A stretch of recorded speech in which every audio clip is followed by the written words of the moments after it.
What's going on, everybody? This is Cody, the home theater hobbyist. First of all, happy new year, and hopefully you are enjoying yourselves and staying safe.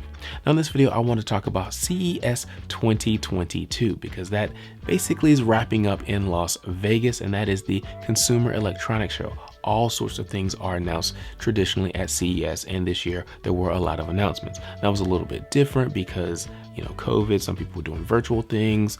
Showroom wasn't like it was, let's say 2019, 2018, due to COVID. But yet still a lot of things were announced. But most specifically, televisions are announced and were announced at CES this year, or as a part of CES, I guess I should say, this year. And it is of extreme importance to me this year because I just bought this television. This is the 77-inch LG C1 OLED. I bought it over Christmas, and I even published a video like Christmas Day talking about I was excited about it because I'm a former plasma owner. And a lot of you watched that video, and thank you so much for watching and commenting. If you haven't seen that video, definitely check it out. I'll put a card link up above so you can check it out. But also not only watch it, but watch the comments because a lot of you made me feel really, really good because honestly, that was one of those videos I almost didn't publish. I really thought about not publishing that one because I kind of felt like, I don't know, an old curmudgeon or something like that, talking about how much I love plasma even today. But a lot of you came out along with me and said, hey, I still love my plasma, still great TV. So thank you so much. But like I said, I bought this TV, but it's still within the return window. So I was really, really excited to see what was going to be announced here at CES. And even a few days after I published that video, LG Display made an announcement that made me kind of think about, should I return this or whatever, right? So I want to talk about that in this video. I want to talk about the OLED TVs that were announced. Mini LED, LCD TVs were also announced, but I want to focus on OLED in this video.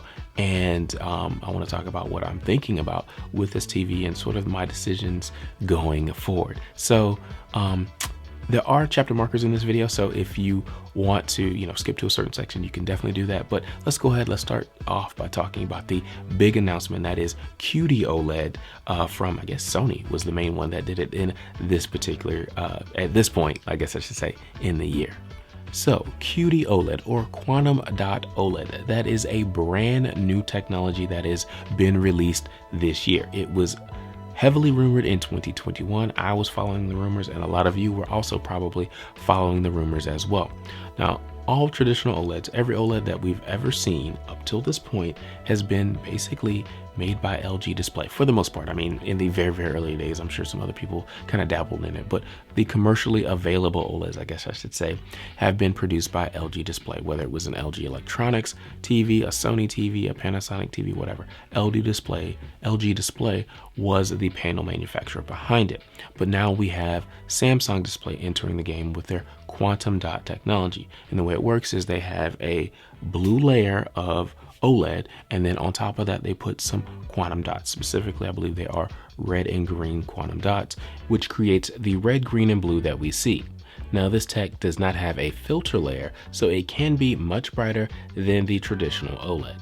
But what they also say is you have better off-axis color reproduction. So as you move off axis on the TV, you're going to see those colors, and they're still going to remain full as compared to a traditional OLED. So that's what Sony was saying that they did with their television.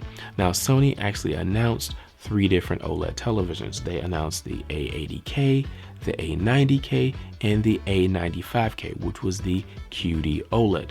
Both the A80K and A90K are traditional LG Display OLED panels.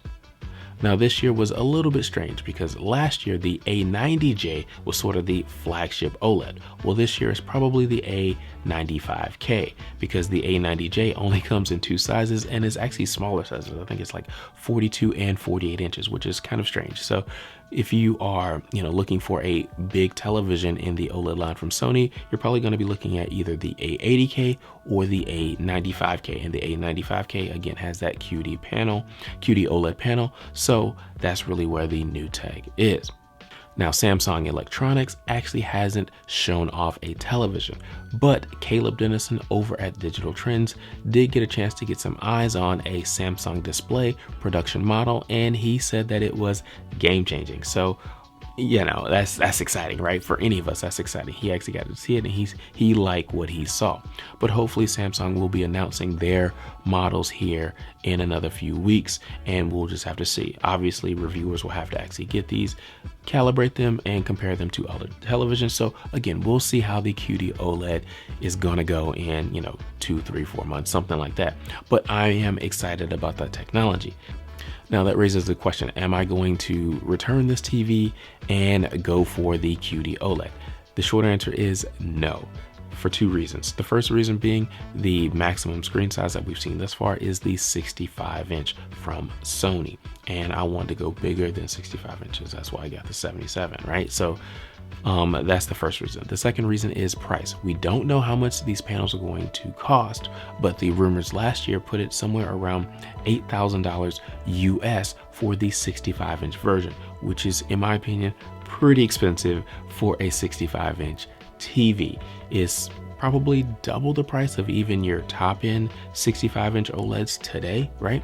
So that's not something that I am even in the market for, right? But I'm excited about it because, again, new OLED technology is going to put even more pressure on LG to make better panels. It's going to bring prices down eventually, all of those things. So I'm not in the market for a QD-OLED this year or even next year, to be honest with you, because I mean, even if they come out with a 77 or an 83 or 97 or whatever next year, it's probably still going to be pretty expensive. So in my opinion, for my wallet, it's probably going to be 3, 4, maybe even 5 years down the line before prices come down to somewhere where I'm comfortable purchasing, right? So there's really no threat in this year of me saying, oh, well, let me return this for the QD-OLED. If you want to buy one, definitely go ahead and tell me in the comment section how good it really is. But right now for me, I'm not in the market. Okay, so now let's talk about LG Display, because they are the traditional OLED panel manufacturer. And they made an announcement somewhere at the end of December, like December 29th or something like that, just after I published my video on this one, about their new tech for 2022. They are using a new organic compound known as deuterium and some new algorithms to give us greater brightness. They said about 30% over a conventional OLED, and also slightly smaller bezels. That's the new technology for this year going into the panels that they are shipping to their customers. And I was pretty excited about this, but I wasn't hugely excited. And let me tell you why. Last year, LG Electronics announced their LG G1 with Evo. And it was an Evo panel, and what they said was it was going to give us 20% brightness over a conventional OLED. And after it got into reviewers' hands, they said it does. When you measure the TV, it is about 20% brighter in peak highlights, which is cool, right? But they said when you're actually watching content, it's not really all that noticeable when you're watching content. Measured, you can see it, but when you're watching content, not as noticeable. So they said if you want to buy the G1, you're going to buy the G1 more for design than actual, this elevation of peak brightness. And so for me, I was like, okay, I took that information and I bought the C1, the little brother, right? Now, some of you have said in the comment section that the C1 actually has an Evo panel in it, and my TV probably has it as well. I did not confirm that by going into the service menus because, again, I'm still within the return window for this and I didn't want to mess anything up.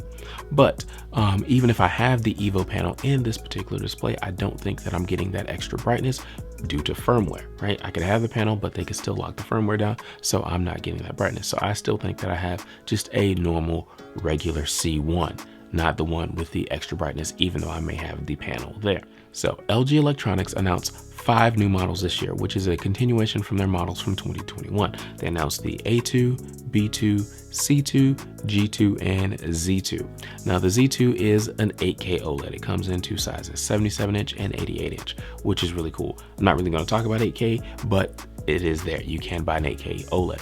Super cool.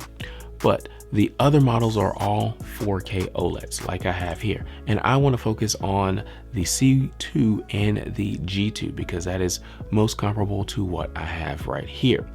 Now let's talk about the C2. The C2 of this year, they're saying has the Evo panel in it with the extra brightness. So the C2 should be 20% brighter than my C1. And if you haven't purchased a C1 like me and you're kind of on the fence, should I buy the C1? Should I buy the C2? You want the extra brightness? Go for the C2. But if you want to save a little money and get the TV now, you can go for the C1. I don't know how much the C2 any of the TVs actually are going to cost this year, but it's still going to be a few months before any of them are released. Probably going to be released, I don't know, May, June, sometime like that. So again, you'll have to wait for that if you really want the C2. But for me personally, as I said in the previous section, that 20% brightness, it's not really noticeable from what all the reviewers have said. So I'm not all that interested in the C2. I'm not jealous about the C2. But the G2 has something in it that I am pretty excited about and makes me actually think about maybe I should return this television. And that is, not only does it have the Evo panel, but it's also got a brightness booster in it. So it's probably hitting that 30% that LG display mentioned, but it also has a heatsink in it that the C2 does not have. Now, I'm really excited about that heatsink because, as most of us are aware, heat is one of the enemies of electronics. And so having a heatsink, something to pull the heat away from the panel, I think is going to do a few things. First of all, I'm sure that's one of the things that enables that extra brightness on that G2 panel. It's also probably going to help with image retention or burn-in. It's probably going to help reduce that because, again, you're pulling some heat out of the panel. And this is my personal opinion, I think it's also going to overall probably increase the panel life. And the reason why I say that is because, again, heat is the enemy. So if you have, let's say that heatsink is pulling out, I don't know, let's say the panel is an overall, 10 degrees cooler. I have no idea, it's just a number. But if it's 10 degrees cooler at, let's say, 300 nits between a C1 and a G1, because it has the heat sink, I think the panel is going to last longer. And to me, that is a good thing because typically I keep my TVs for quite some time, like many of you. So for me, that is one of the most exciting things to come out of CES. And that's actually one of the reasons why I was so excited and sad about Panasonic not being here in the US. I talked about that in the other video, but I think they've been putting heat sinks in their panels from LG for a couple of years now, and I think that is a good thing. So I'm happy to see that LG is doing it in the G2. So again, if you're thinking about a 2022 model, I would say go for the G2. Even if you don't notice the extra brightness, the heatsink will be a benefit to the panel. And again, for me, that's giving me a little bit of pause. I'm going to be honest, I'm thinking about it. I can box this thing up and ship it back and wait a few months. And for me, it's going to be a while, honestly. Because even once they start shipping, I probably won't buy the first one out there. I'll probably wait for prices to come down a bit. So it'll be, I don't know, October, November before I actually would purchase the G2. And I've already got this beautiful C1 right here. So I don't know if I'm going to do it, right? But that is what's got me like, maybe I should return this TV. But otherwise, that's what I like about CES. Those are the TVs. That's what's exciting to me personally. The QD-OLEDs from Samsung, I think I'm really looking forward to seeing what the reviewers have to say about them, especially when they compare them to the 2022 model TVs from Panasonic, from LG, even from Sony, right? When they compare the TVs, how do they look? How does the QD look? But I'm also excited about the G2 here from LG. Now, Panasonic did announce some OLEDs as well, and I'm excited about those. But again, I can't get those here in the US. But if you are in the UK, if you're in Europe and you can get the Panasonic, I think maybe it's the JZ2000. I can't remember the exact model numbers on those. But if you can get those, I would definitely pick those up personally if I were there, if I could buy one. So that's what I have. If you enjoy these types of videos, definitely give us a thumbs up. I really enjoy making them, but you giving me a thumbs up would definitely help me know that you like it. So definitely do that. Hit the subscribe button if you haven't, and also drop a comment in the comment section below and use those links because they do help support us and support us on Patreon. If you can, I would greatly appreciate it. Thank you for watching. Thank you for coming back. And again, if you didn't see that other video, definitely check it out. There'll be a link in the card section. So thank you so much. I'll talk to you next time.